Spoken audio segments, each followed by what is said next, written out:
Puji Tuhan, setelah kami berkegiatan di Atambua, melayani, kami beraktivitas.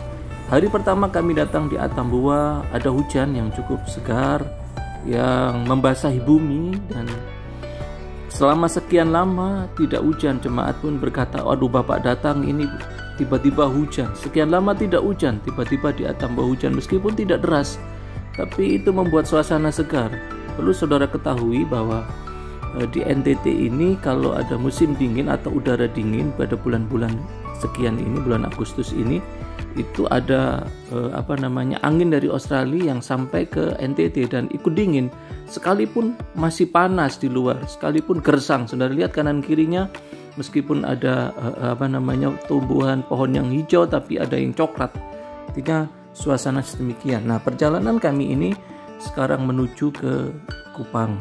Dan kami berhenti sejenak untuk makan siang, kami rehat karena memang naik bus ini ada makan siang, tetapi ya tetap kita beri sendiri. Saudara perlu tahu, kami makan siang, makan bakso saja 5 bulatan pentol itu harganya 15.000, berarti satu pentol 3.000. Cukup mahal, tetapi kami nikmati dan bersyukur bahwasanya kita menikmati perjalanan dengan penuh sukacita, karena kami setelah selesai melayani, kami bersyukur banyak lawatan Tuhan, banyak jemaat yang mengalami kasih Tuhan, mereka dipulihkan, mereka mengerti akan kehendak dan kebenaran firman Tuhan, dan kami bersyukur mereka berkata, kapan kembali lagi, masih ada PR lagi yang harus dikerjakan. Pasti saya sampaikan kami akan kembali lagi. Tapi inilah suasana yang luar biasa. Kami akan sampai di Kupang malam nanti.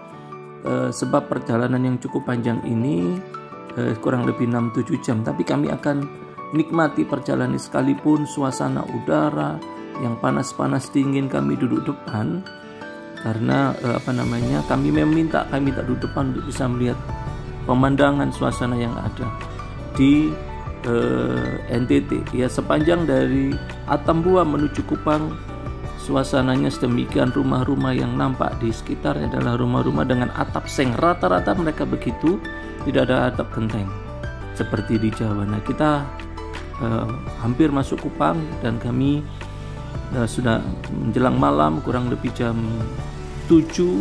Selisih antara Kupang dengan Jawa ini adalah Wita waktu Indonesia bagian Wit waktu Indonesia bagian timur, dan Witaya waktu Indonesia bagian tengah, dan di Jawa waktu Indonesia bagian barat, selisih 1 jam. Nah, kami malam ini perjalanan kami menuju Kupang malam hari, karena kami perjalanan sudah cukup panjang tadi, tapi kami nikmati dengan ucapan syukur meskipun lelah, ngantuk sepanjang jalan. Suasana yang luar biasa. Kami bersyukur, kami bersukacita karena pelayanan kami Tuhan izinkan semua diberkati. Sampai kami malam dan kami mau istirahat. Good night, selamat beristirahat. Kami sudah dulu capek, lelah. Sampai besok kita beraktivitas kembali dan kita akan persiapan untuk kembali ke Surabaya.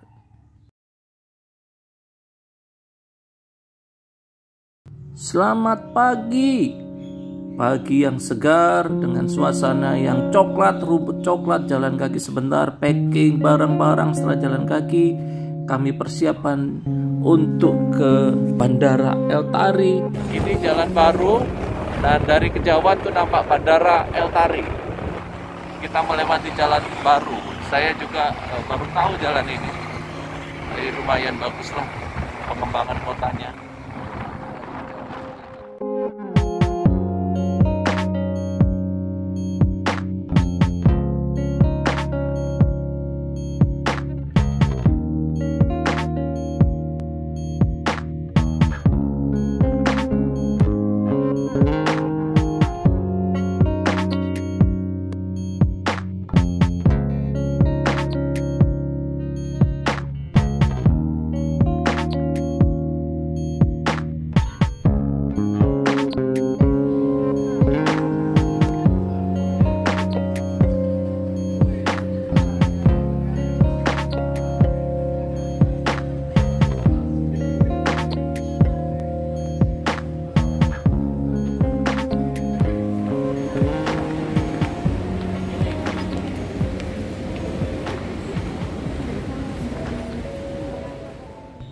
Setelah menunggu boarding pass, kita masuk ke dalam pesawat. Kami persiapan untuk take off menuju Surabaya, dan kami juga bersyukur bahwa perjalanan dan tujuan kami di NTT ini boleh menjadi berkat, dan banyak orang diberkati, banyak orang menerima kasih Tuhan, banyak orang diubahkan pola pikirnya, dan apa yang kami kerjakan di NTT tidak pernah sia-sia. Karena ketika Tuhan mengutus kami untuk perjalanan kami dan tujuan kami di NTT, semuanya oleh karena kasih Tuhan semuanya boleh diberkati. Dan kami bersyukur bahwasanya kami ini adalah, sekalipun di dalam perjalanan kami begitu banyak liku-liku yang kami harus lalui, tapi kami bersyukur bahwa tidak ada sesuatu yang sia-sia dari dalam perjalanan kami selama di NTT. Dan kami katakan selamat tinggal Kepulauan NTT, kami akan kembali lagi, dan kami percaya saat kami kembali ada banyak hal yang Tuhan izinkan, akan banyak hal yang akan Tuhan sampaikan kepada umatnya di NTT, dan kami percaya semuanya akan mengubahkan pola hidup, pola pikir, supaya mereka boleh diubahkan cara hidup mereka, cara pikir mereka, agar hidup mereka agar menjadi orang-orang yang berkenan di hadapan Tuhan. Dan apapun yang kami kerjakan, semuanya mendatangkan kebaikan untuk setiap orang, setiap umat Tuhan yang ada di NTT. Selamat tinggal untuk NTT, selamat tinggal untuk semua tim yang ada di NTT. Kita akan berjumpa kembali, kita akan melayani kembali, dan my mission, my trip, my mission ini adalah semuanya oleh karena kasih Tuhan. Di dalam my trip, my mission ini kami akan terus berjalan dan berkarya untuk kemuliaan Tuhan. Saudara, begitu banyak hal yang harus kita kerjakan di dalam hidup ini. Di dalam perjalanan hidup kita, kita melihat keindahan awan, langit. Ketika kita lihat dari pesawat, saya teringat sekali akan satu hal yang luar biasa yang Tuhan ajarkan kepada kami. Jadilah seorang yang penuh kasih. Seorang yang penuh kasih itu ciri khasnya adalah seorang pemaaf. Saudara, seorang pemaaf itu adalah pribadinya. Tetapi untuk menjadi seorang pemaaf, disebut pemaaf, tidak akan pernah terjadi disebut pemaaf ketika engkau tidak pernah bisa memaafkan. Saudara, memaafkan itu bukan hanya sekedar memaafkan. Seseorang yang hebat itu adalah seorang yang mampu memberi maaf dan meminta maaf. Sekalipun kita ini difitnah, sekalipun kita ini dianggap bersalah, sekalipun kita direndahkan, tetapi seorang yang hebat mau memberi maaf dan meminta maaf kepada orang-orang yang ada di sekitarnya. Seperti Tuhan kita Yesus Kristus. Dia tidak pernah kemudian ketika dianiaya, difitnah, dia hanya berkata, "Ya Bapa, ampuni mereka." Saudara, meminta maaf bukan berarti saudara dianggap bersalah. Meminta maaf bukan berarti saudara direndahkan. Tetapi itu sikap hati sebagai seorang pemaaf. Seorang pemaaf harus berani dengan rendah hati, harus berani merendahkan hatinya, gengsinya, harga dirinya direndahkan. Hanya satu, supaya ada damai sejahtera dan nama Tuhan dipermuliakan. Saudara, saya mengajar begini, seorang yang gengsinya tinggi, yang merasa harga dirinya mahal, sebenarnya engkau menjadi murah. Kenapa? Ketika harga dirimu mahal, berarti egomu, keakuanmu, kehendakmu itu yang lebih dominan daripada kehendak Tuhan. Seorang hidupnya dipenuhi dengan kasih, dia berani merendahkan hati. Sekalipun harga diri kita direndahkan seperti Tuhan Yesus, tetapi dia ditinggikan oleh Tuhan karena dia merendahkan hati.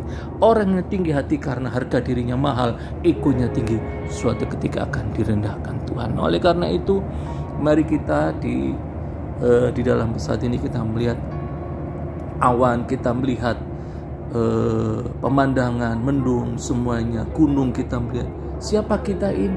Kok merasa harga diri kita lebih mahal dari yang lain? Kita bukan siapa-siapa, kita ini sampah. Tetapi kita ini ditolong Tuhan, diampuni dosa kita.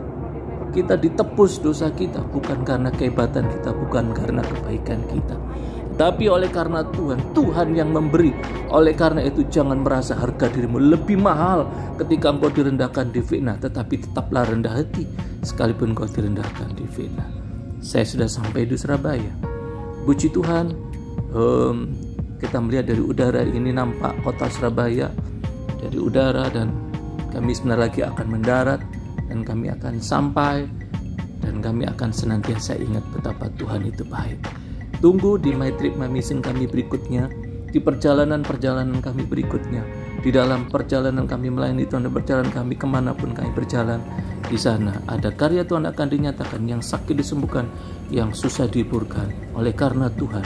Dan di dalam My Trip My Mission ini semuanya boleh diberkati. Tunggu My Trip My Mission kami berikutnya. Kita akan melihat suasana, kita akan melihat bagaimana karya Tuhan dinyatakan atas setiap orang agar nama Tuhan dipermuliakan. Saya bersyukur bahwa semuanya menjadi baik adanya. Sampai berjumpa kembali. Tuhan memberkati.